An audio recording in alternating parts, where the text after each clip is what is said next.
الحمد لله نحمده ونستعينه ونستغفره ونؤمن به ونتوكل عليه ونعوذ بالله من شرور أنفسنا ومن سيئات أعمالنا من يهده الله فلا مضل له ومن يضلله فلا هادي له وأشهد أن لا إله إلا الله وحده لا شريك له وأشهد أن سيدنا وسندنا ومولانا محمدا عبده ورسوله أما بعد فأعوذ بالله من الشيطان الرجيم بسم الله الرحمن الرحيم إن الذين آمنوا وعملوا الصالحات كانت لهم جنات الفردوس نزلا خالدين فيها لا يبغون عنها حولا قل لو كان البحر مدادا لكلمات ربي لنفد البحر قبل أن تنفد كلمات ربي ولو جئنا بمثله مددا صدق الله مولانا العلي العظيم وصدق رسوله النبي الكريم ونحن على ذلك لمن الشاهدين والشاكرين والحمد لله رب العالمين. محترم معزز ماں و بہنوں و پردہ نشین خواتین، اللہ تبارک و تعالی نے شریعت مطہرہ کے دو چیزیں سب سے زیادہ ضروری رکھی ہیں. پہلی چیز ہے عقیدہ، دوسری چیز ہے عمل. عقیدہ اور عمل جب تک صحیح ہوگا انسان اللہ کی مرضیات کے مطابق زندگی گزارنے والا ہوگا. عقیدہ اور عمل اگر صحیح نہ ہو تو پھر انسان کی زندگی کے اندر ظلمت، تاریکی، اندھیریاں ہی ہوتی چلی جائے گی. اور عقیدہ اور عمل معلوم ہوتا ہے اور سیکھتے ہیں علم سے. بغیر علم کے نہ ہمارا عقیدہ صحیح ہو سکتا ہے، نہ ہمیں صحیح علم کا پتہ چل سکتا ہے. اس لیے علم ہی شریعت کی بنیاد ہے. اسی کی اہمیت بتانے کے لیے اللہ تبارک و تعالی نے سب سے پہلا وحی جو نازل فرمائی ہے، اور پہلی وحی کے اندر اللہ نے فرمایا اقرأ باسم ربک الذی خلق، جس میں علم کا تذکرہ فرمایا، پڑھنے کا حکم فرمایا. نزول کے اعتبار سے یہ آیت سب سے پہلے، اگرچہ کہ ترتیب کے اعتبار سے جس طریقے سے لوح محفوظ میں ہے اور دنیا میں ہے، سورہ فاتحہ ہم پہلے دیکھتے ہیں، لیکن نازل ہونے کے اعتبار سے، آسمان سے اترنے کے اعتبار سے سب سے پہلی آیت اقرأ باسم ربک الذی خلق اتری، جس میں اللہ نے علم کو، اس کی اہمیت کو بتایا ہے. اسی لیے اگر شریعت کے اندر علم کو ہٹا دیا جائے تو پوری شریعت ہی ختم ہو جائے گی. جب تک علم ہوگا عقیدہ اور عمل بھی صحیح ہوگا، اور اگر علم نہ ہو تو عقیدہ اور عمل بھی غلط اور خراب ہو جائے گا. ہندوستان کے اندر جب 1857 میں علماء نے شاملی کے میدان میں انگریزوں سے مقابلہ کیا اور پورے ملک کے اندر مسلمانوں نے انگریزوں کے خلاف وطن کے خاطر جہاد کیا. بظاہر مسلمانوں کو اس میں ناکامی ہوئی. اس میں اللہ کے بڑے بڑے اولیاء اللہ، اکابرین، دیوبند اس میں شامل تھے، جس کے امیر حضرت سیدۃ الطائفہ حاجی امداد اللہ مہاجر مکی رحمۃ اللہ علیہ تھے. اور اس کے بڑے بڑے کمانڈر حضرت رشید احمد گنگوہی، حضرت مولانا قاسم نانوتوی رحمۃ اللہ علیہ، حضرت مولانا مظہر نانوتوی رحمۃ اللہ علیہ، حضرت ضامن شہید رحمۃ اللہ علیہ، یہ حضرات اس کے بڑے بڑے. ان حضرات نے انگریز کے خلاف جہاد کیا، لڑائی کی. الحمدللہ اس کی وجہ سے انگریز کا زور ختم ہو گیا، توڑ ختم ہو گیا. لیکن ظاہری اعتبار سے مسلمانوں کو، علماء کو بہت نقصان ہوا. حضرت ضامن شہید رحمۃ اللہ علیہ اسی جنگ میں شہید ہوئے. حضرت مظہر نانوتی رحمۃ اللہ علیہ کو بڑی سخت چوٹیں پہنچی. حضرت مظہر نانوتی رحمۃ اللہ علیہ وہی بزرگ ہیں جن کے نام سے مظاہر العلوم سہارنپور ہے. ہندوستان کا ایشیا کے بڑے مدارس میں سے ایک مدرسہ ہے مظاہر العلوم سہارنپور. وہ حضرت مولانا مظہر نانوتی رحمۃ اللہ علیہ کے نام سے. ان کے بارے میں ایک واقعہ مشہور ہے کہ وہ ہمیشہ اپنی زندگی میں مرتے دم تک اپنے ہونٹوں کو چوستے رہتے تھے، اپنے ہی ہونٹوں کو منہ میں چوستے رہتے تھے. کسی نے پوچھا کہ حضرت اس کی کیا وجہ ہے، آپ ہمیشہ اپنے ہونٹوں کو کترتے رہتے ہیں، کیا وجہ ہے؟ تو حضرت نے اپنا واقعہ سنایا. حضرت شیخ زکریا رحمۃ اللہ علیہ نے بھی اس واقعے کو ذکر فرمایا ہے. حضرت فرماتے ہیں جب انگریزوں کے خلاف 1857 میں جنگ ہوئی اور علماء نے اس میں شرکت کی، تو اس وقت جنگ کے میدان میں ہمارے بہت سے علماء شہید ہوئے. مجھے بھی چوٹیں پہنچی اور میں بھی زخمی حالت میں نیچے گر گیا. تو میں کیا دیکھتا ہوں کہ آسمان سے اللہ کی جانب سے کچھ مخلوق نورانی زمین پر اتر رہی ہے. وہ اللہ کی جانب سے حوریں تھیں. ان کے ہاتھ میں جنت کا پیالہ تھا اور اس میں پانی تھا، اور جو حضرات شہید ہو گئے ان کو وہ پلا رہی تھے. اسی وقت ایک حور یعنی ایک جنتی نورانی مخلوق میرے قریب آئی اور آ کر انہوں نے مجھے اپنے ہونٹوں میں وہ پیالہ لگایا اور پینے کے لیے پانی دیا. میں اس سے پہلے کہ وہ پانی پیتا فوراً ایک دوسری نورانی مخلوق نے اسے آواز لگا کر یہ کہا کہ ابھی انہیں مت پلاؤ، ابھی ان کی زندگی اور حیات باقی ہے. یہ سننا تھا کہ انہوں نے وہ پیالہ وہاں سے ہٹا لیا. حضرت فرماتے ہیں کہ اس کے بعد میں صحت یاب ہو گیا، لیکن وہ پیالہ جو تھوڑا سا مجھے لگا تھا میرے ہونٹوں پر، اگرچہ کہ میں پانی پیا نہیں، لیکن اس پیالے کے لگنے کی وجہ سے وہ مٹھاس آج تک میرے ہونٹوں کے اندر باقی ہے. اور میں جب بھی ہونٹ کو چھیتا ہوں، محسوس کرتا ہوں تو مجھے جنت کی مزہ اس میں محسوس ہوتا ہے. حضرت رحمت اللہ علیہ نے یہ واقعہ بیان کیا. تو شہیدوں کو جو چیز پلائی جاتی تھی وہ چیز جنت کا پانی ہوتا تھا، جس کے پینے کے بعد حدیث میں آیا ہے ان کے جنت میں جانے تک کبھی پیاس نہیں لگے گی. شاید اسی کا ایک ذرہ تھا جو حضرت کے ہونٹوں پہ لگا تھا. بہرحال عرض یہ کرنا تھا کہ اس کے بعد انگریز کو بڑا ہی ظلم پر اتر آیا. خود ایک ہندوستان کا ایک غیر مسلم مورخ میوانند گپتا پنڈت، اس نے ایک کتاب لکھی مسلمان مجاہرین. اس میں اس نے خود یہ لکھا ہے صفحہ نمبر 220 میں کہ 1857 کی جنگ میں 54,000 50 پر 4,000 علماء کو انگریز نے قتل کیا. ہر درخت کے اندر، ہر جھاڑ میں، ہر موقع پر، ہر جگہ جہاں کہیں جبہ شرعی پہنے ہوئے، داڑھی پہنا ہوا مولوی صاحب نظر آتا اسے پھانسی دی جاتی، طرح طرح کی تکلیفیں دی جاتی، اور ان کو ایک طرح سے نہیں مارا جاتا، طرح طرح سے مارا جاتا. تو یہ صورتحال جب ہندوستان کے اندر پیش آیا تو ہمارے علماء اس وقت سوچنے لگے کہ اتنا بڑا نقصان علماء کا ہو گیا، دین کو سنبھالنے والے، بتانے والے، سکھانے والے شہید ہوتے چلے گئے، اور ایک ہی جنگ میں اتنے ہزاروں شہید ہو گئے، اب دین اسلام کو کیسے ہوگا؟ اسی زمانے میں انگریز نے ایک کام وہ کیا.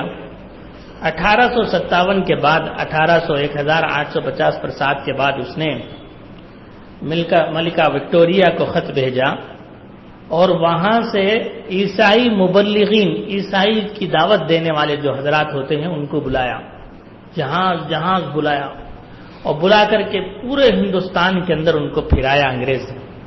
وہ لوگ جاتے جو گھسے پسے لوگ ہوتے تھے، جو غریب غربت میں زندگی گزار رہے ہیں، جن کے ماں باپ یا جن کے سرپرست جنگ میں شہید ہو چکے ہیں، ایسے بچوں کے پاس جا کر کے وہ بڑا ہی میٹھے انداز میں ان کا ساتھ دینے کی طرح ہمدرد بن کر کے یہ کہتے، آؤ ہمارے اسکولوں میں پڑھ لو، آؤ ہمارے مذہب میں آ جاؤ، ہم تم لوگوں کو ساتھ دیں گے۔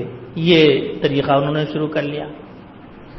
تو ہمارے اللہ والے اکابرین دن رات بیٹھ کر سوچتے رہے کہ ملک کے اندر اسلام کو بچانا ہے، مسلمانوں کو بچانا ہے، دین کو بچانا ہے، اس کے لیے کیا کرنا ہے۔ پھر یہاں سے مکہ جا کر مکے میں بیٹھ کر کے دن رات دعائیں کرتے رہے، دن رات اللہ سے مانگتے رہے اور سوچتے رہے۔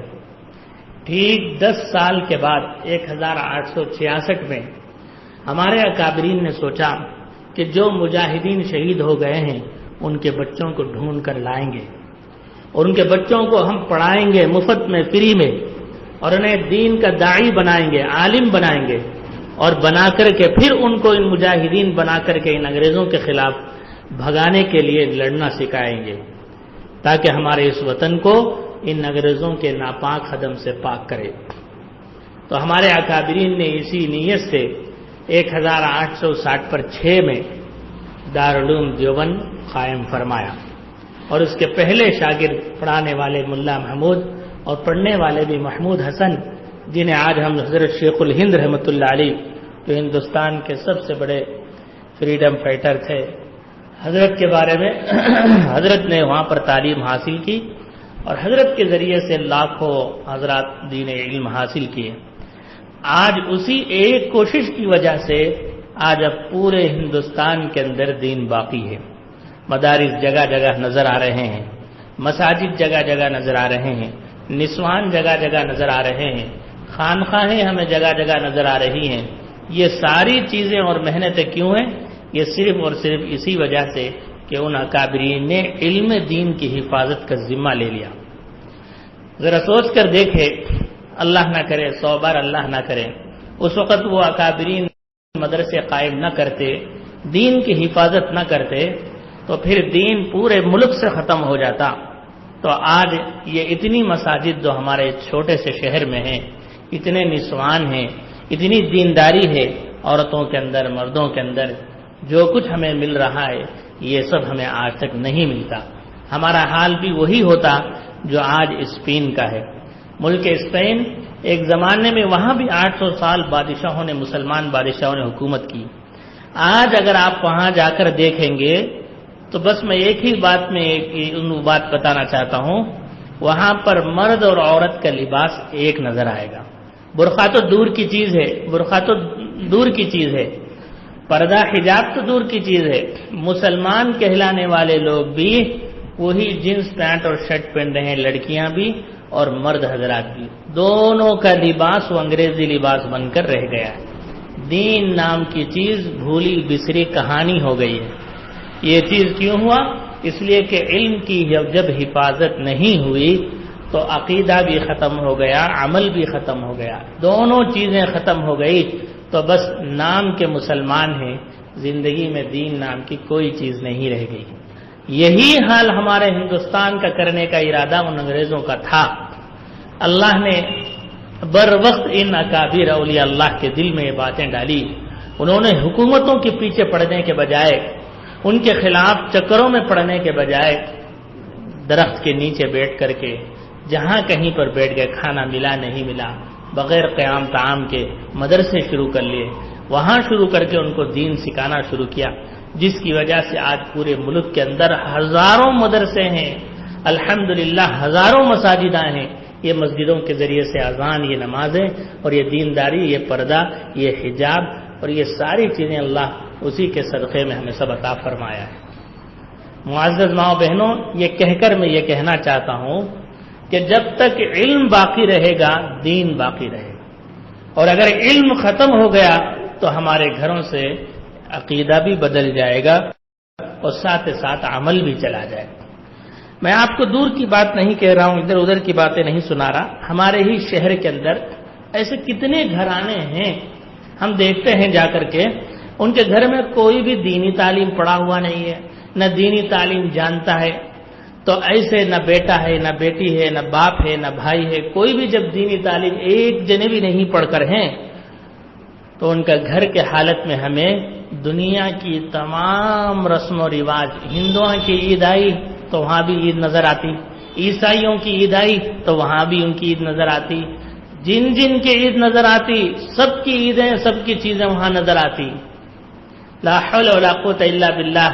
ایمان والا صرف اللہ کے بتائے ہوئے چیز پر، رسول اللہ کی چیز پر چلتے ہیں، لیکن علم نہ ہونے کی وجہ سے ہمارے شہر امبرو کے اندر، ہمارے محلے کے اطراف میں ہمیں ایسے کئی گھر مل جائیں گے جن کا عقیدہ ان کو کیا معلوم نہیں، اور جن کو کیا چیز ہے دینداری معلوم نہیں، عمل کیا چیز معلوم نہیں، نمازوں کا پتہ نہیں۔ یہ کیوں؟ اس لیے کہ گھر کے اندر علم کی روشنی نہیں ہے۔ جہاں اگر ایک بچہ بھی علم کی روشنی ہے تو وہ سارے کے سارے اللہ تبارک و تعالیٰ اس کی برکت سے پورے خاندان کو بچا لیتے۔ میں اپنا ہی ایک قصہ آپ حضرات کو سنا رہا ہوں۔ ہمارے ساتھ ہمارے شہر کے قریب وانی باڑی کے ہی ایک حافظ صاحب میرے ساتھ حفظ پڑھے۔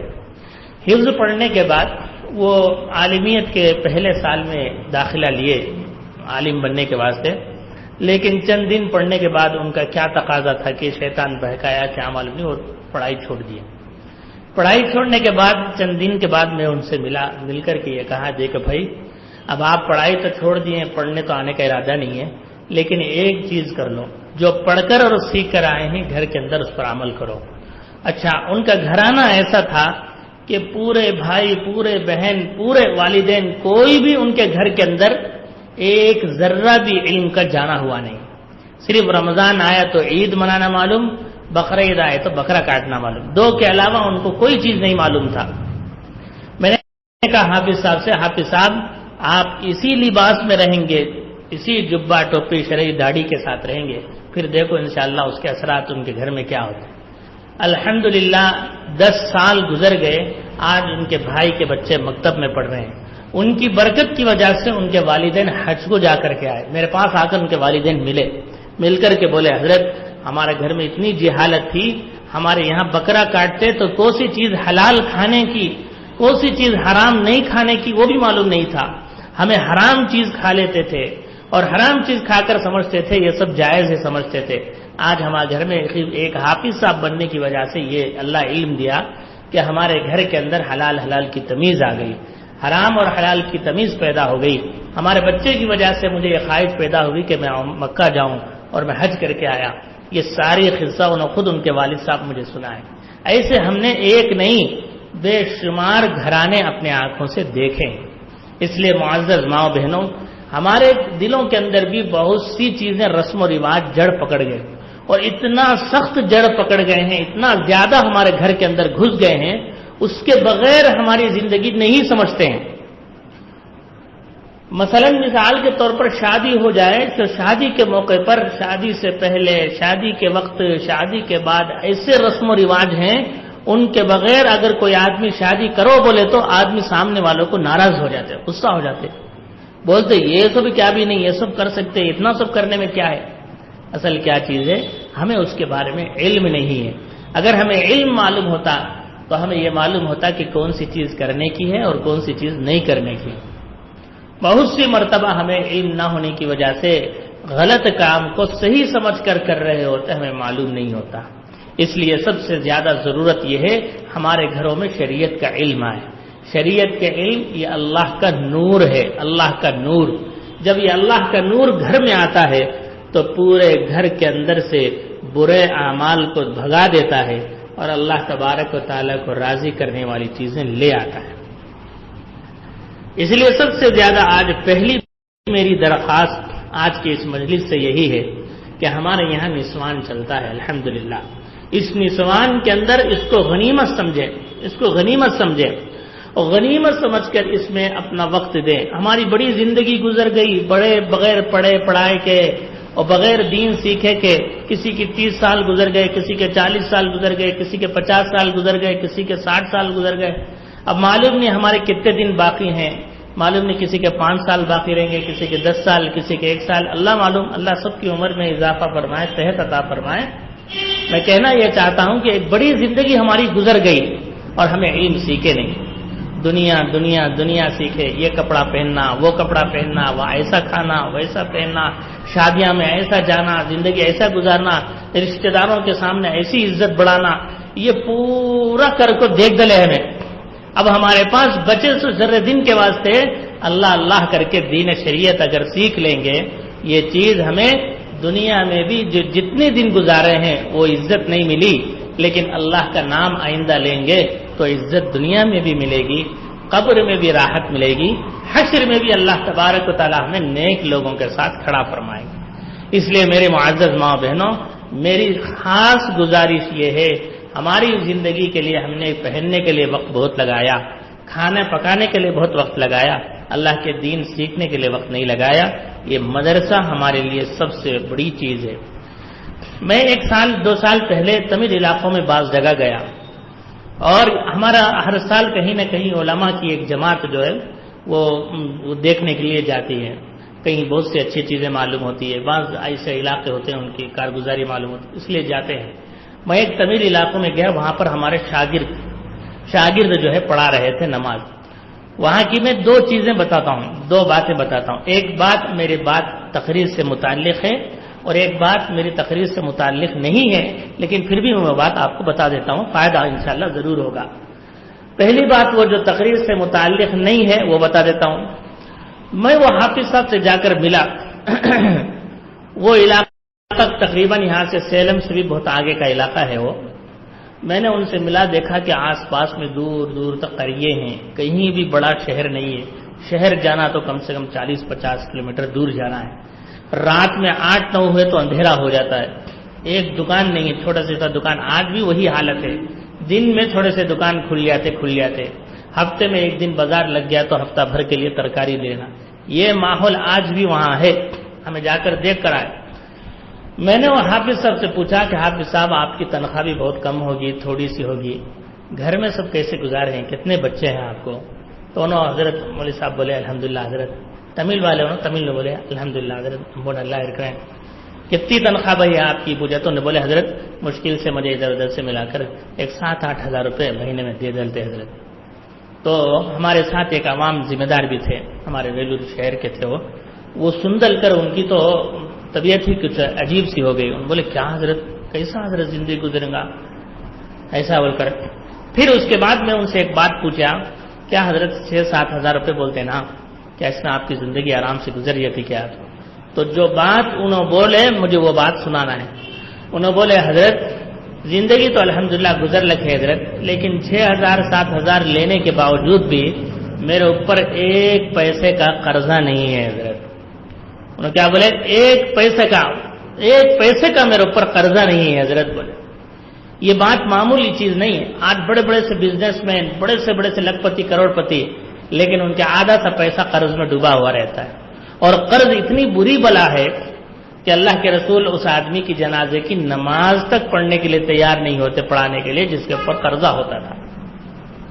اور قرضے والا آدمی ہمیشہ دوسرے سے دبا رہتا ہے، سینہ اٹھا کر کے سر اٹھا کر چل ہی نہیں سکتا۔ بغیر قرضے کے جو آدمی زندگی گزارتا ہے وہ ہلکا پھلکا زندگی ہے، اور سب سے بہترین زندگی اسی آدمی کی ہے۔ اور یہ اس لیے میں عرض کر رہا ہوں، اچھا بہت سارے قرضے صرف مرد نہیں کرتا، بہت سارے قرضے گھر کے رسم و رواج کی وجہ سے بھی ہوتی ہیں، اور گھر میں بیوی بچوں کی خواہشات کی وجہ سے بھی ہوتی ہیں۔ اس لیے میری ماؤں بہنوں سے گزارش ہے، کوئی بھی خواہش اپنی شوہر کے سامنے ظاہر کرنے سے پہلے، کوئی بھی بچی اپنے والد سے خواہش ظاہر کرنے سے پہلے والد صاحب کی حالت بھی جان لے، ان کو کوئی تکلیف تو نہیں ہے، کوئی کاروباری مسئلہ تو نہیں ہے، میری خواہش اس سے زیادہ تو نہیں ہے کہ میری وجہ سے ان کو پریشانی ہو جائے۔ ہمارے ہندوستان کے اندر ضرورت سے زیادہ لوگ پیسہ خرچ کرنے والے کس پر ہیں؟ خواہشات پر۔ باہر ملک سے ایک آدمی آیا، وہ کمپنی باہر امریکہ کی کمپنی جو آج کل آپ دیکھتے ہیں آئی فون بنانے والی کمپنی، انہیں یہاں اس کے پروڈکشن کرنے کے واسطے 2023 میں آیا۔ یہاں کا ڈاٹا اس نے نکال کر دیکھا کہ لوگ آئی فون جو خرید رہے ہیں، بیچ رہے ہیں، کیسے خرید رہے ہیں، تو اس نے دیکھا کہ ہندوستان کے اندر 80% لوگ، بلکہ 82 بولا انہیں، 80% لوگ جو ہے EMI میں خرید رہے ہیں فون۔ مطلب کیا؟ کسی کی بھی 80% لوگوں کو خریدنے کی اوقات نہیں، ان کے پاس پیسے نہیں، پورے کے پورے لوگ اپنی خواہشات دکھانے کے واسطے، اپنا اسٹیٹس بتا، جھوٹی شہرت کے واسطے، جھوٹی شہرت کے واسطے لوگ جو ہے قرضے میں اپنے سر کے اوپر سے بوجھ میں قرضے میں لے رہے ہیں. میرے پاس ایک نوجوان بچہ آیا, اس کی نوکری جاب لگ کر کے ابھی 3-4 مہینے ہوئے تھے, مشکل سے 6 مہینے ہوئے تھے. وہ مدراس میں جاب کرتا تھا, میرے پاس آیا تو اتنا بڑا آئی فون رکھا ہوا تھا. میں اسے پوچھا کہ بھائی تمہاری تنخواہ کتنی بھائی دے رہے ہیں؟ میرے پاس پہلے سے آتا تھا بچہ, وہ دعائیں وائیں کراتا تھا, حضرت کہیں نوکری لگ جائے. وہ بچہ بولا حضرت میری تنخواہ 15,000 روپے, حضرت کہ کھانے گینے کا جا کر 15,000 روپے بچتے ہیں, 20,000 روپے کھانے کا, روم کا رینٹ سب جا کر 15,000 روپے بچتے ہیں. اس میں ایک 5,000 روپے گھر کو دے ڈالتا ہوں حضرت, میں ایک 10,000 روپے سیونگ کرتا ہوں حضرت. ایسا کر کے انہوں نے مجھے بولا. میں بولا اچھا بیٹا 10,000 روپے تو میں سیونگ کر رہی, تو 6 مہینے گزر گئے, 6 مہینے میں زیادہ سے زیادہ 60,000 روپے ہوگا. تمہیں جو فون لیے ہی وہ 1.5 لاکھ روپے کا فون ہے, اور 1.5 لاکھ روپے تمہارے پاس کہاں سے آئے گا؟ تم حضرت وہ سب کیا حضرت, آج کل تم نہ ہونا بولو کہ حضرت میں 1,000 روپے میں دلاتا ہوں, مجھے انہوں مشورہ دے رہی. کیا مشورہ دے رہی حضرت؟ تم نہ ہونا کیا بولو حضرت میں تم ابھی 1,000-2,000 میں دلاتا ہوں. کیسے بھائی 1,000-2,000 میں؟ تو نہیں حضرت پھر مہینہ مہینہ تمہیں 4-5,000 روپے بنتے رہنا حضرت. میں بولا جب ہماری طاقت ہی نہیں ہے بیٹا تو اتنا زیادہ لینے کی ضرورت کیا ہے؟ وہ ضرورت جو تمہاری اس فون سے ہو رہی ہے وہ تو سادے فون سے بھی ہو سکتی تھی, 10,000 کے موبائل سے بھی ہو سکتی, ٹکٹ بنانا ہے 10,000 کے موبائل سے بھی ہو سکتی تھی.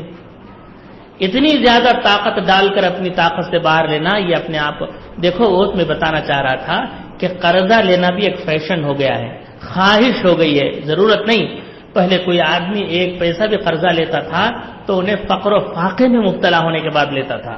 مجبوراً میں گھر نہیں چل رہا ہے, مہمان آ گئے ہیں, زندگی نہیں گزر رہی تو مجبوراً قرضہ لیتا تھا. آج فیشن ہو گیا. یہ سب کیوں؟ خواہشات کو اپنا اصل مقصد بنانے کی وجہ سے قرضہ لینا آسان ہو گیا. اور دنیا یہی چاہتی ہے کہ پوری دنیا قرضے میں مبتلا ہو کر ان کے احسان بن کر ان کے غلام بن جائے. افریقہ جانتے ہیں, افریقہ کا نام سنا ہوگا. افریقہ ایک بڑا کنٹری, وہاں افریقہ میں لوگ ایسے ہی ہوئے. آپ افریقہ میں دیکھیں گے تو پو شہر بڑا مالدار, کروڑ پتیاں, پورے ہیرے کے بھی ڈائمنڈ کے بھی مالدار, جو کیپٹن شہر ہے وہاں کا, کیپٹن شہر وغیرہ. اور اس کے اطراف میں جتنے پونے کی پونی آبادی, پونے کے پونا ملک, وہ اتنا غریب ہے ان کو 1 وقت کی روٹی ملتی ہے. 1 وقت کی روٹی سے زیادہ ان کو ملتی نہیں. کیوں بولے تو یہ لوگ مالداروں سے قرضہ لے کر, اور وہاں ایک دوسری بلا ہے جوا کھیل کر. جوا کھیل کر پورا ختم ہو گیا. دنیا کے اندر آج بھی سب سے زیادہ جوا جو کھیلا جاتا ہے افریقہ میں. اس کا نتیجہ کیا ہوا؟ چند مالدار لوگوں کے ہاتھ میں پیسے آ گئے اور پورا کا پورا ملک غریب ہو گیا. یہ نحوست ہے اس کی وجہ سے, یہ اس کی وجہ سے نحوست ہے. اللہ حفاظت فرمائے میرے ماؤں بہنوں کہ ہمیں آج قرض کی اور اسی طرح سے جوے کی نحوست سے بچنا ہے. اللہ ہم سب کو حفاظت فرمائے. تو حضرت یہ فرمائے وہ مولوی صاحب کہ اللہ کا شکر حضرت مجھے 1 پیسے کا قرضہ نہیں ہے. پھر اس کے بعد انہوں نے دوسری بات یہ بتائی جو میں آپ کو اصل بات بتانے والا تھا. وہ یہ, میں پوچھا کہ مولوی صاحب آپ پڑھنے کے زمانے میں بڑے اچھے صحت مند صلاحیت والے, اچھا پڑھے سو جنے نہ تمہیں, اچھے بڑے مقرر بھی نہ تمہیں یہاں آ کر کیسا رہ گئے چھوٹے سے قریے میں؟ تمہیں چاہتے تو کسی بڑی جگہ ترپور میں کی, ایروڈ میں کی, کہیں بھی آپ کوئمبتور میں کی, بڑی جگہ تمل علاقے میں تمل بیان کر سکتے تھے. تو حضرت مجھے بولے کہ نہیں حضرت میں یہ جگہ امامت کے واسطے نہیں آیا. میرے سے پہلے ہمارے ایک بہنیں بھی یہاں امامت کر لگتے ہیں. انہوں کسی مسئلے کی وجہ سے, کی ضرورت کی وجہ سے 3 دن کے واسطے مجھے یہاں امام بنا کو چھوڑ گئے. میں یہاں شہر میں, یہ بستی میں 3 دن تھا حضرت پہلے. میں یہ شہر میں 3 دن رہ کر کے دیکھا, لوگ مجھے کھانا دینے آتے تھے تو 5-6 جنے آتے تھے, لیکن نماز کو ایک بھی جنا نہیں آتا تھا. مجھے لوگ چائے دینے کے واسطے آتے تھے, 3-4 جنے آتے تھے, لیکن نماز کو ایک بھی جنا نہیں آتا تھا. میں جا کر کے محلے میں پھر کر دیکھا حضرت ایسے بڑے بڑے گھر ہی جس کے اندر کم سے کم 15 افراد, 20 افراد, 10 افراد ہیں حضرت. ایک جنے کو بھی دین اسلام کیا بول کر معلوم نہیں حضرت. میں نے کئی لوگوں کو پوچھا اللہ کے رسول معلوم کیا, نام کیا پوچھے تو ایک جنا بولتا معلوم کیا, تو خواجہ غریب نواز بولتا اللہ کے نبی کہاں ہیں وفات معلوم کیا, بولے تو ایک جنا بولتا نارتھ سائڈ میں ہی بولتا. حضرت ایسے ایسے جواب میں سن کر کے ان کی دینی حالت کو دیکھ کر کے میں یہیں رہ گیا حضرت، اور پھر میں ایک ایک گھر میں جا کر کے ان کے بچوں کو بلا کر مکتب پڑھا رہا ہوں حضرت۔ آج اللہ کا شکر حضرت، اس مکتب پڑھنے کی وجہ سے ان بچوں کے ماں باپ، ان کے والدین صبح میں فجر میں اٹھ کر نماز کو آ رہے ہیں۔ یہ علم کی برکت دیکھو، بچے علم سیکھ کر جانے سے ماں باپ کے اندر دینداری آ گئی اور نماز کی پابندی آ گئی۔ اس لیے ماؤں بہنوں، آج سب سے زیادہ ضرورت اس بات کی ہے ہمارے گھر کے اندر علم کی روشنی آئے، علم کی روشنی آئے۔ دنیا ساری کی ساری ہمیں کھینچ کر لے جا رہی ہے دوسری طرف۔ ایک انگریز کتاب لکھا 25واں گھنٹہ بول کر، 25واں گھنٹہ، دنیا کے اندر 24 گھنٹے ہیں لیکن اس نے لکھا 25واں گھنٹہ۔ اس نے 25ویں گھنٹے میں وہ کتاب میں اس نے یہ لکھا کہ پوری دنیا اندھیرے کی طرف بھاگ رہی ہے، بھاگ رہی ہے، بھاگ رہی ہے، جہاں تاریکی ہے ادھر ایک آدمی ہے، تھوڑے سے لوگ ہیں جو اجالا روشنی کی طرف جا رہے ہیں۔ اور پوچھا تو انہوں نے لکھا ہے کتاب کے اندر، وہ لوگ ہیں جو محمد رسول اللہ کے فالوور ہیں، ان کو ماننے والے ہیں، وہ صرف جو ہے اجالے اور روشنی کی طرف جا رہے ہیں، کیونکہ آخرت سنوارنے کی ان کو فکر ہے اور دنیا چھوڑ کر دین کی اور آخرت کی فکر کرتے ہیں۔ میرے معزز ماؤں بہنوں، آج سب سے زیادہ ضرورت اس بات کی ہے کہ ہم سب سے پہلے علم دین حاصل کرنے کی کوشش کریں۔ اللہ کا لاکھ لاکھ شکر، دور دراز علاقوں تک بعض جگہ پر مستورات کی تعلیم کا انتظام نہیں ہے۔ ہمارے اس شہر کے اندر، ہمارے اس محلے میں پھول باغ کے اندر مستورات کی تعلیم کا نظام ہے، بڑی عورتوں کا بھی نظام ہے، بچیوں کا بھی نظام ہے، جو بچیاں ہوشا ہو گئی ہیں، پردے میں آئی، ان کے لیے بھی ہے۔ دین سیکھیں گے نہیں تو بچیاں کے اندر شوہر کی اطاعت کیسے آئے گی اور صبر کیسے آئے گا؟ میں بارہا یہ بات کہتا رہتا ہوں بیان میں، اللہ تبارک و تعالی مرد کو عبادت کی وجہ سے جنت دیتا ہے اور عورت کو خدمت کی وجہ سے جنت دیتا ہے۔ عورتوں کے اندر خدمت آنی چاہیے، اور اگر خدمت آ گئی اور صبر آ گیا، اللہ تبارک و تعالی اس عورت کو جنت کے بڑے سے بڑے درجات عطا فرمائے۔ کتنی بڑی خدمات تھی حضرت فاطمہ کی، حضرت خدیجہ کی رضی اللہ تعالیٰ عنہ کی، حالانکہ مالدار عورت تھی وہ اور بڑی مالکن تھی عورت، ان کے کئی جہاز اور کئی اونٹ جو ہے دوسرے ملکوں میں جاتے تھے، لیکن اللہ کے رسول کی غلامی میں آئی، اللہ کے رسول کے وہ شادی میں آئی تو ساری چیزیں چھوڑ کر اللہ کے رسول کی خدمت میں آ گئی۔ خود سیرت کی کتابوں میں ہم پڑھتے ہیں، کھانا بنا کر کے خود اللہ کے رسول صلی اللہ علیہ وسلم کو دینے کے لیے غار ہرا پر پہاڑی کے اوپر چڑھ کر جاتی تھی۔ ایسے ایسے واقعات ہم پڑھتے ہی رہتے ہیں۔ تو عورت کو اللہ تبارک و تعالی جو اصل مقام اور عزت دیتے ہیں وہ خدمت کی وجہ سے۔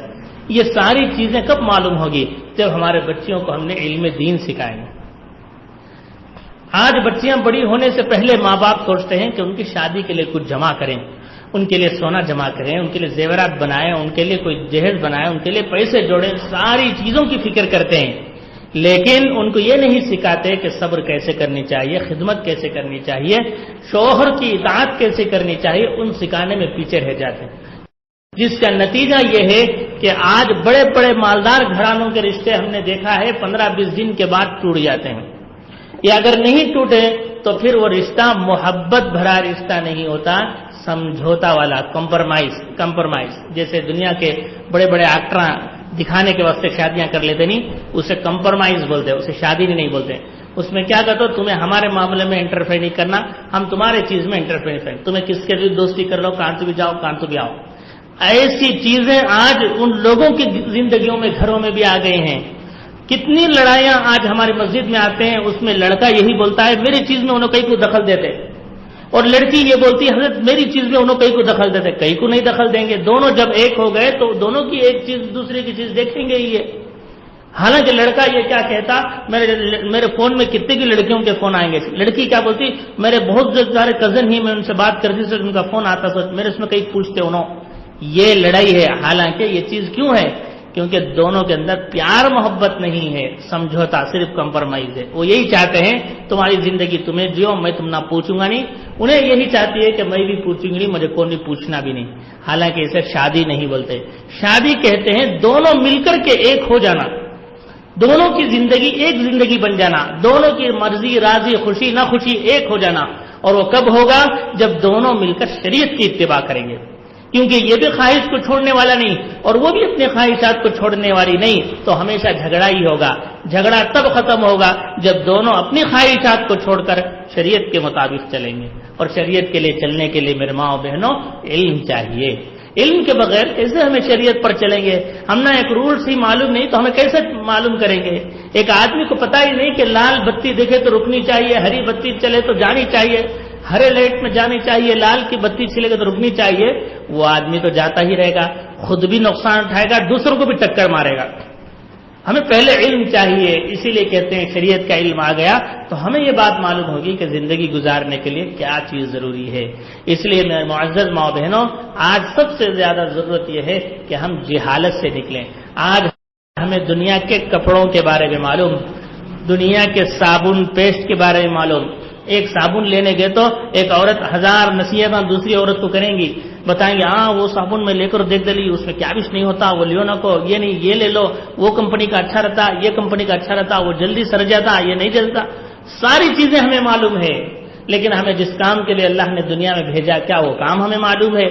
کیا وہ عبادت کے بارے میں ہمیں معلوم ہے؟ ہمیں یہ معلوم ہے کہ ثواب ہمیں کون سی عبادت میں زیادہ ملے گا، کون سی تسبیح پڑھنے سے سب سے زیادہ نیکیاں ملے گی؟ وہ ہمیں بچوں کو سکھاتے سبحان اللہ والحمد للہ ولا الہ الا اللہ واللہ اکبر پڑھو اتنے 1000 نیکیاں ملے گی، لا الہ الا اللہ پڑھو اتنے 1000 نیکیاں، اللہ اکبر پڑھو اتنے۔ کیا یہ ہم نے اپنے بچوں کو کبھی سکھایا ہے؟ ہاں ضرور سکھائیں گے اگر اس کا علم ہمیں پہلے ہوگا۔ اور علم سیکھنے کے لیے کبھی بھی شرم نہیں کرنی چاہیے، جو شرم کھایا وہ آدمی زندگی بھر پیچھے رہ گیا۔ علم سیکھنا ایک ضرورت ہے اور انسان کے لیے کھانے پینے اور غذا سے بھی بڑھ کر ہے، اس لیے علم سیکھنے کے لیے ہرگز شرم نہ کریں۔ پہلے ارادے میں پہلی نیت کریں، یہی ارادہ کریں اس جگہ بیٹھ کر کے مجھے پہلی فرصت پہ گھر کے کام وام سب آگے پیچھے کر کے ہفتے میں 3 دن ہے یا 6 دن ہے یا جیسا بولتے ہیں مدرسے میں نسوان پہنچ کر کے علم حاصل کرنا ہے۔ اور بچیوں کو ہرگز چھوڑنا نہیں ہے، گھروں کے اندر ان کو بھیجنا ہے۔ آج دیکھیے 2 چیزیں میں ہمیشہ ہر جگہ بیان میں بتاتا ہوں، 2 چیزیں دیکھو۔ جیسے ایک آدمی کو زندگی میں صحت مند زندگی گزارنے کے لیے 2 چیزیں کرنا ہے۔ ایک ہے آدمی کو پروٹین حاصل کرنا، طاقت کی چیزیں کھانا پینا، اور دوسری چیز اسے نقصان ہونے والی چیزوں سے بچانا۔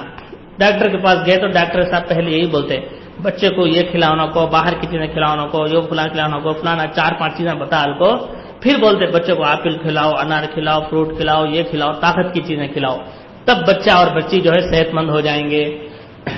اسی طرح ہمارے ایمان کے لیے بھی 2 چیزیں ضروری ہیں۔ ایک ہے ہمیں اچھا علم حاصل کرنا اور ساتھ ساتھ دنیا کی غلط چیزوں سے اپنے آپ کو بچانا۔ اور آج ذرا غور کر کے دیکھو، ٹھنڈے دل سے ذرا سوچ کر دو دماغ سے، ہمیں دونوں کام الٹا کر رکھے۔ ہماری بچیوں کو ہمیں علم بھی نہیں سکھا رہے، علم بھی نہیں بتا رہے، ان کو دین بھی نہیں سکھا رہے، الٹا ان کو دنیا کی خواہشات، دنیا کی الا بلا، دنیا کی بلا بدتر سکھانے کے واسطے موبائل ہاتھ میں دے دیے۔ اب وہ بچی پردے میں بھی رہ کر کے، گھر میں بھی رہ کر کے، کوئی غیر مرد ہمارے گھر میں آتا بھی جاتا نہیں، دروازہ کھلتا بھی نہیں ہے، لیکن پھر بھی اس بچی کے 3-4 بچوں سے دوستیاں ہیں۔ وہ کہاں سے؟ موبائل فون سے۔ بچی کا فوٹو باہر بھی جا رہا ہے، غیر کا فوٹو گھر میں بھی آ رہا ہے، بچی دوسرے کو ہائی ہلو بھی کر رہی ہے، وہاں سے یہ بھی آ رہا ہے۔ آخرکار اتنی دینداری ہونے کے باوجود بھی وہ بچی ضد کر کو بیٹھ گئی ہے میں اس سے شادی کر دوں۔ انا للہ و انا الیہ راجعون۔ یہ کیسے آیا؟ یہ چور دروازے ہم نے اس کے ہاتھوں میں کھلا کر کے دیے ہیں۔ جس طریقے سے ایک نئی نویلی دلہن کو زیورات اوپر سے نیچے تک پہنا کر کے رات کے 12 بجے کھلے جگہ میں، روڈ میں، چوراہے میں، بالکل کھلے میدان میں، چوروں کے علاقے میں کسی لڑکی کو چھوڑ کر آ جانا اتنا ہی خطرناک ہے جتنا خطرناک ایک نوجوان بچی کو بند کمرے کے اندر اس کے ہاتھ میں موبائل دینا ہے۔ اگر میری بات نہیں سمجھ میں آ رہی ہے تو ذرا باہر کے واقعات پھر سے سن لو۔ اللہ حفاظت فرمائے، آنکھوں سے آنسوں کے بجائے خون نکلنا باقی رہے گا۔ جس طریقے سے ایک بچی کو زیورات پہنا کر کے، بناؤ سنگار کر کے رات کے 12-1 بجے کھلے روڈ میں چھوڑ دینا کتنا خطرناک چیز ہے، اس سے زیادہ خطرناک چیز کسی بچی کے ہاتھ میں موبائل دے کر تنہا کمرے میں چھوڑ دینا۔ اس لیے میرے ماؤں بہنوں، ہرگز اسے سستے میں اور کمزور نہ سمجھو، یہ بہت ہی خطرناک چیز ہے۔ گھروں کے گھر اجاڑ دیے، فتنوں کے فتنے اجاڑ دیے، آج بسے ہوئے گھر اجڑ رہے ہیں۔ بہت سی مرتبہ یہ چیزیں کب پتہ چلتی معلوم؟ شادی سے پہلے معلوم نہیں ہوتی، شادی کے بعد معلوم ہوتا ہے۔ شادی کے بعد ایسا معلوم ہوتا ہے کہ لڑکا فون سے شادی کر لیا ہے، معلوم ہوتا ہے لڑکی فون سے شادی کر لی ہے. شوہر اگر لڑکی سے کہتا ہے کہ فون استعمال نہ کرو تو لڑکی ناراض ہو گئی, گھر جا کر بیٹھ گئی. لڑکی کہتی ہے کہ میرے ساتھ بات کرو تو لڑکا ناراض ہو گیا. رات کے 1 بجے تک انہیں بازو اس کے بستر میں لڑکی سوئی ہوئی ہے, اس کی بیوی اس سے بات کرنے کے بجائے وہ رات کے 12-1 بجے تک فون دیکھ رہا ہے. یہ قصے ہمارے مسجدوں تک آ گئے ہیں. یہ کیوں آئے؟ اس لیے کہ ان کی بیماری یہ شادی کے بعد نہیں لگی, یہ بیماری ان کے ماں باپ کے گھر میں لگی ہے, جس کی وجہ سے شادی کے بعد بھی ان کے گھر بسنے کے بجائے اجڑتے چلے گئے. اگر یہ چیز نہ ہوتی, یہ موبائل کی لعنت ہمارے بچوں کے اندر نہ آتی, تو وہ شوہر کو اپنا اصل سمجھتی, اسی کو اپنا قبلہ سمجھتی, اسی کی خدمت کرتی اور اس کو راضی کرنے کو اللہ کی راضی سمجھتی. اگر ایسا ہوتا تو ہمارے گھر جنت کا نمونہ بن جاتے. کوئی گھر نہیں ٹوٹتا, کسی گھر کی عزت مسجد کے چوکٹ تک نہیں آتی, کسی کے آدمی کی بات باہر نہیں نکلتی. لیکن اس فون کی وجہ سے ہزاروں رشتے ٹوٹ گئے اور اتنے کمزور رشتے ہو گئے اس فون کی وجہ سے. اگر شوہر فون کر رہا ہے بیوی کو, اس سے شک دیکھو, شک میں کتنا مبتلا ہے. شوہر بیوی کو فون کر رہا ہے اور رات میں بیوی کا فون بزی آیا تو رشتہ ٹوٹ گیا ہے. صرف اتنی سی چھوٹی چیز میں رشتہ ٹوٹ گیا, معلوم نہیں کس سے بات کر رہی ہے. کیوں؟ ہمارا محبت آپس میں جڑا ہی نہیں. میاں بیوی کا رشتہ دل کا رشتہ ہوتا ہے, وہ تو جڑا ہی نہیں ہے. اس کا رشتہ تو موبائل سے جڑا ہوا ہے, موبائل کے لوگوں سے جڑا ہوا ہے. اس لیے میرے ماؤں بہنوں, ایک تو برائی سے روکنا ہے اور دوسری چیز ان کی طاقت کی چیز دینا ہے. ایمان کی, روح کی, زندگی کی طاقت کس میں ہے؟ وہ طاقت ہماری ہے علم دین کے اندر. اللہ نے علم دین کے اندر وہ طاقت رکھا ہے جس سے خوف خدا پیدا ہوتا ہے. امام غزالی رحمۃ اللہ علیہ علم کی تعریف کیا کرتے ہیں احیاء علوم الدین کے اندر؟ دنیا کے لوگ بولیں گے علم بولے تو جاننا پڑھنا, علم بولے تو جاننا پڑھنا نہیں. امام غزالی رحمۃ اللہ علیہ فرماتے ہیں عالم اسے کہتے ہیں جس کے دل کے اندر اللہ کا خوف زیادہ ہو. سب سے بڑا علم والی بچی اور بچہ وہی ہے جس کے اندر سب سے زیادہ اللہ کا خوف ہو. علم اللہ کا خوف دلاتا ہے, اللہ کا استحضار پیدا کرتا ہے, ڈر پیدا کرتا ہے. آدمی ایک کام کرنے سے پہلے ایک کاڑی بھی ادھر سے ادھر اٹھا کر رکھنے سے پہلے سوچتا ہے کہ اس کی وجہ سے کسی کو تکلیف تو نہیں ہوگی, اس کی وجہ سے اللہ ناراض تو نہیں ہوں گے. یہ جب ذہن پیدا ہو جائے تو انسان پھونک پھونک کر قدم رکھتا ہے, اس کے ہر قدم پر اسے ثواب ملتا ہے. اسے ہی نہیں, اس کے ماں باپ کو بھی ملتا ہے, اس کے تربیت کرنے والے اساتذہ کو بھی ملتا ہے. تمام لوگ جو اس کی تعلیم کا ذریعہ بنے, اللہ ان سب کی زندگیوں میں برکت عطا فرماتے ہیں. اس لیے میری ماؤں بہنوں, آج سب سے زیادہ ضرورت اس بات کی ہے کہ ہم اپنے بچوں کو علم دین سکھائیں اور علم دین کے ساتھ ساتھ ان کو غلط چیزوں سے بچائیں, برائیوں سے بچائیں اور خرابیوں سے بچائیں. آج ماحول بہت زیادہ باہر خراب ہو گیا ہے اور بہت ہی زیادہ برا ہوتا چلا گیا ہے.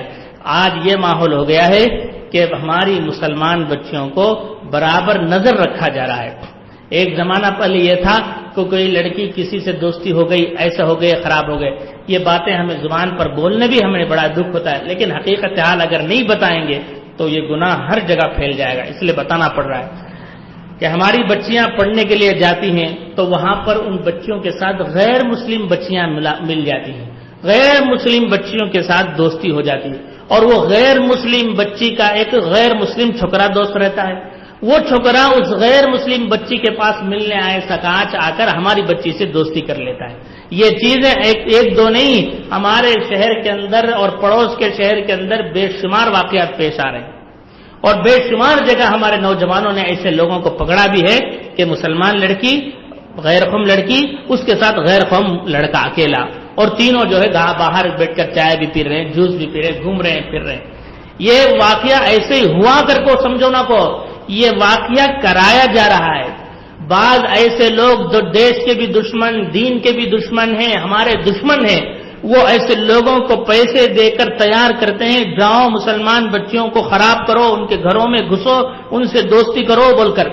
اگر ہماری بچی اگر ہوشیار نہیں ہے, وہ دنیا کی طرف جانے والی ہے, ماں باپ کی اس پر نظر نہیں ہے تو ہماری بچی پھنس جاتی ہے. اگر ماں باپ اس پر نظر رکھیں, اس پر حفاظت کریں, اس کے آنے جانے کو دیکھیں, کس سے ملتے ہوئے دیکھیں, تو ہماری بچی محفوظ رہ سکتی ہے.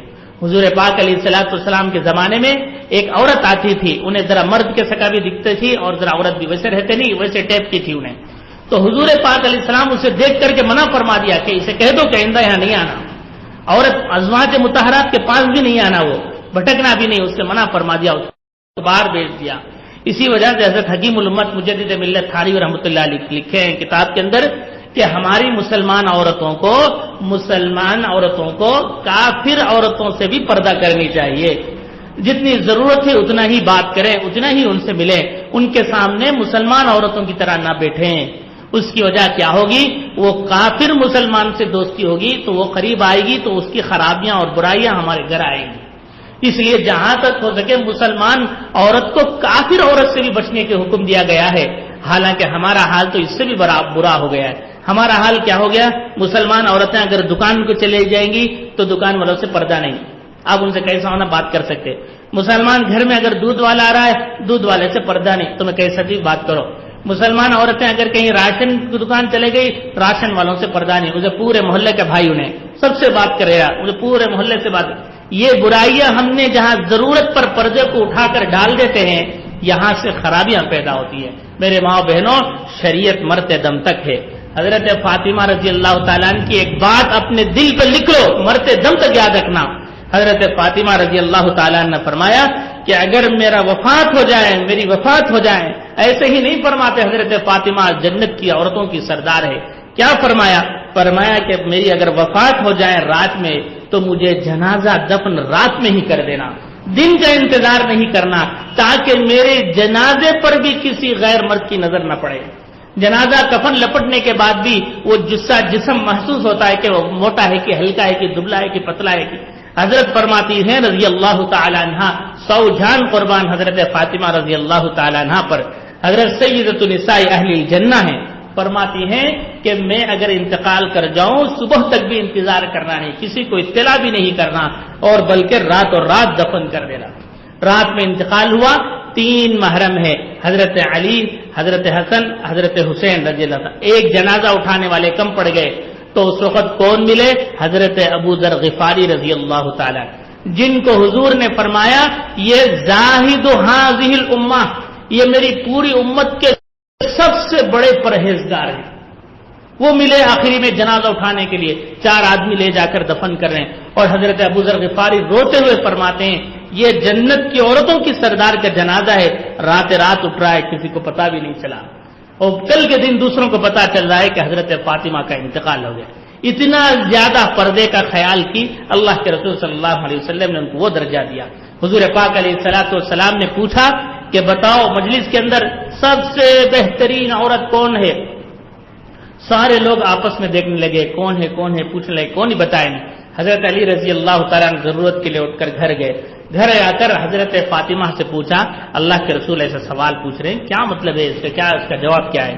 تو حضرت فاطمہ رضی اللہ تعالی عنہا نے گھر سے کہلا بھیجا. حضرت علی کو فرمایا سب سے بہترین عورت وہ ہے جو کسی غیر مرد کو نہ دیکھیں اور کوئی غیر مرد اس عورت کو بھی نہ دیکھیں، وہ سب سے بہترین عورت ہے.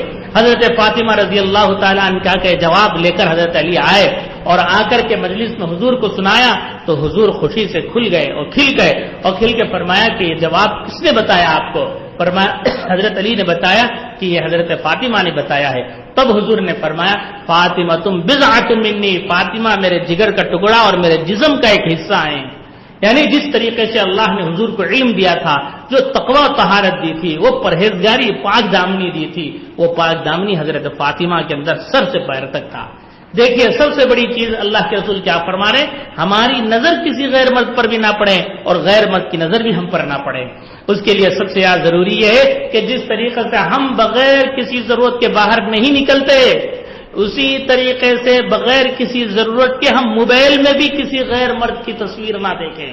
اور اگر غیر مرد کو دیکھتے رہیں گے تو پھر یہ حدیث پر عمل کیسے ہوگا، دینداری کیسے ہوگی، پرہیزگاری کیسے ہوگی؟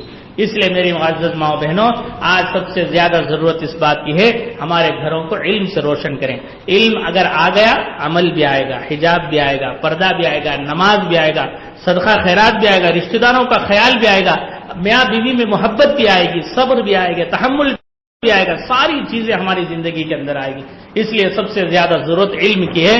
اس لیے میری خصوصی گزارش ہے کہ جتنے ماں بہنیں یہاں بیٹھے ہیں اپنی بچیوں کو پہلی صورت پہ نسوان میں داخلہ کرا کر تعلیم دینے کی فکر کریں، اور بڑی عورتوں کو بھی نسوان میں تعلیم کا انتظام ہے، وہاں بھی پوچھ کر کے اپنے مرد حضرات کے ذریعے سے تو وہاں داخل ہو کر دینی تعلیم حاصل کریں۔ علم کے ذریعے سے اللہ ہمارے گھروں کو روشن کریں گے۔ اللہ ہم سب کو سننے سے زیادہ عمل کی توفیق عطا فرمائے، ہماری زندگی کے اندر علم کا نور نصیب فرمائے۔ آمین وآخر دعوانا الحمدللہ رب العالمین۔ اللهم لك الحمد ولك الشكر يا الله، اللهم صل على سيدنا محمد وعلى ال سيدنا محمد وبارك وسلم عليه۔ اللهم ربنا ظلمنا انفسنا وان لم تغفر لنا وترحمنا لنكونن من الخاسرين۔ اے اللہ ہم تمام کے جمع ہونے کو قبول فرما۔ اللہ جتنی مستورات جمع ہیں یا اللہ سب کو دین کے لیے، عمل کے لیے، علم کے لیے قبول فرما۔ ہماری زندگی کے اندر تیرا دھیان اور تیرے خشیت نصیب فرما، تیرا خوف نصیب فرما۔ یا اللہ ہماری زندگی کے اندر عمل میں استقامت نصیب فرما، ایمان میں استقامت نصیب فرما۔ یا اللہ بد اعتمادی اور بد اعتقادی اور بد اخلاق سے ہماری حفاظت فرما۔ یا اللہ اچھے اخلاق، پاکیزہ اخلاق میں نصیب فرما۔ یا اللہ ہماری زندگیوں کو، ہمارے گھروں کو علم سے منور فرما، قرآن اور ذکر سے منور فرما۔ ہمارے دل ظلمت گدہ بن چکے ہیں، یا اللہ ہمارے دلوں کو اور اس کے زنگ کو ذکر الہی سے اللہ مجلہ و مصفع فرما۔ ہمارے دلوں کے اندر خوف و خشیت نصیب فرما۔ یا اللہ ہماری بچیوں کو پاکیزہ زندگی نصیب فرما، پردے والی زندگی نصیب فرما، خوشحال زندگی نصیب فرما۔ یا اللہ ہمارے مردوں کو عقل سلیم اور رشد و ہدایت نصیب فرما اور خوشحال زندگی نصیب فرما، اور اے اللہ رزق کی رکاوٹوں اور تنگیوں کو دور فرما۔ یا اللہ ہر طرح کی مسائل کو دور فرما۔ یا اللہ بن بیاہی بچیوں کو اچھا رشتہ نصیب فرما۔ یا اللہ جو چیز نکاحیں ہو چکی ہیں ان کی زندگیوں میں خوشیاں نصیب فرما، باغ و بہار عطا فرما۔ یا اللہ زندگی کے اندر باغ و بہار نصیب فرما، ہر طرح کی رکاوٹوں کو دور فرما۔ یا اللہ پورے عالم اسلام میں دین کی یا اللہ حفاظت فرما، سر بلند نصیب فرما، دین پر چلنے والوں کی جان کی، مال کی، عزت کی، آبرو کی، سب سے بڑھ کر ایمان کی حفاظت فرما۔ کہ اللہ جو کچھ مانگا ہے وہ بھی نصیب فرما۔ کہ اللہ جو کچھ مانگنے سے رہ گیا اپنے فضل و کرم سے جناب نبی کریم صلی اللہ علیہ وسلم کے صدقے طفیل میں عطا فرما۔ صلی اللہ تعالی وسلم علی خیر خلق محمد وعلی آلہ وصحبہ اجمعین برحمتک یا ارحم الراحمین والحمد للہ رب العالمین۔